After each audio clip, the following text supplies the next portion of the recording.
Bonjour et bienvenue dans un tuto spécial, un Back to Basics qui va vous permettre de réviser les réflexes de base d'ingénierie à partir d'un circuit simple, dans notre cas allumer une LED protégée par une résistance, et ensuite apprendre à débugger un circuit qui ne fonctionne pas.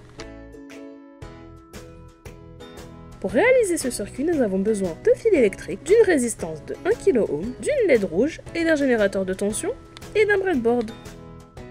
Au cours de ce tuto, les fils rouges représentent la bande positive et les fils noirs la bande négative.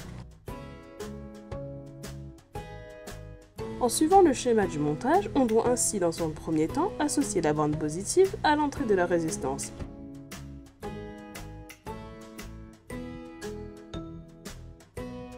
La résistance est ensuite associée à l'entrée de la LED et la sortie de la LED est pour finir reliée à la masse.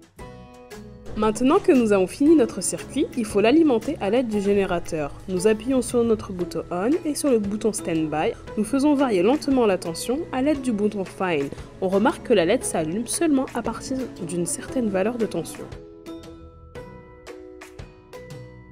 Nous nous retrouvons face à un circuit qui ne semble pas fonctionner. Première raison, vous n'avez pas compris la polarité de la LED. C'est un composant électronique qui possède une polarité, c'est-à-dire que ces deux bornes ne sont pas identiques. Une LED possède deux pattes, et la patte la plus longue est la cathode, c'est la borne par laquelle le courant doit rentrer. Tandis que la patte la plus courte est l'anode, c'est-à-dire c'est la patte par laquelle le courant doit sortir. Deuxième raison, vous avez un problème au niveau des branchements. Il est possible qu'il y ait un faux contact au niveau de l'entrée du breadboard. Pour contourner ce problème, ayez l'habitude de placer les fils sous les vis des bornes d'entrée du breadboard.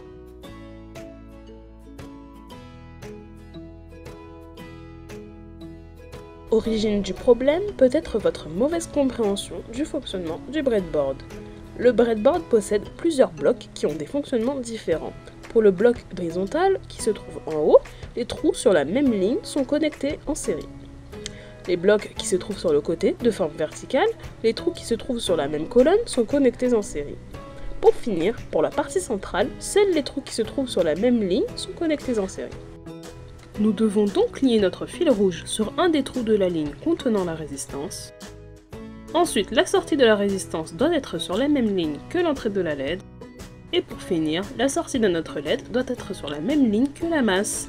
Et maintenant, le circuit fonctionne. Autre origine du problème peut être un court-circuit. Par exemple, ici sur la même ligne se trouve l'entrée, la LED et la masse. Chaque composant électronique présente une résistance et le courant ne va donc pas passer par la LED et continue son chemin dans le fil électrique. Il suffit de déplacer les pattes de notre LED sur deux lignes différentes et la LED fonctionne. Maintenant, nous allons tenter d'expliquer avec la théorie les phénomènes que nous avons observés sur notre circuit. On peut décomposer notre circuit en deux grandes parties. La première partie comprend juste la LED. La tension qui passe est appelée U1 et l'intensité I1. Commençons par tracer la tension U en fonction de l'intensité I. La courbe caractéristique d'une LED a une forme exponentielle.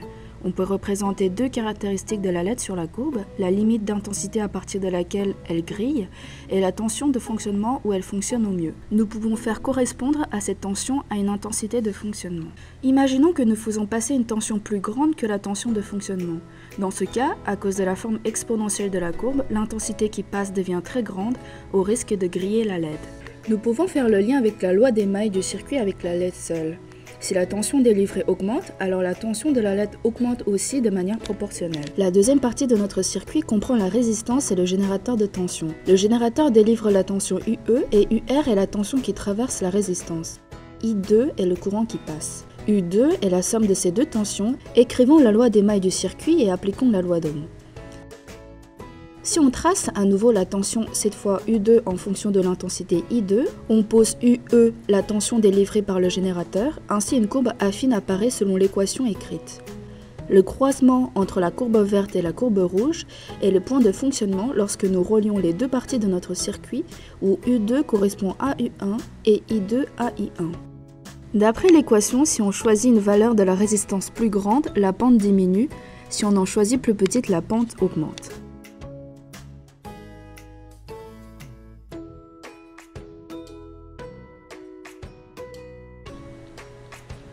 Merci d'avoir visionné cette vidéo jusqu'au bout et bonne révision!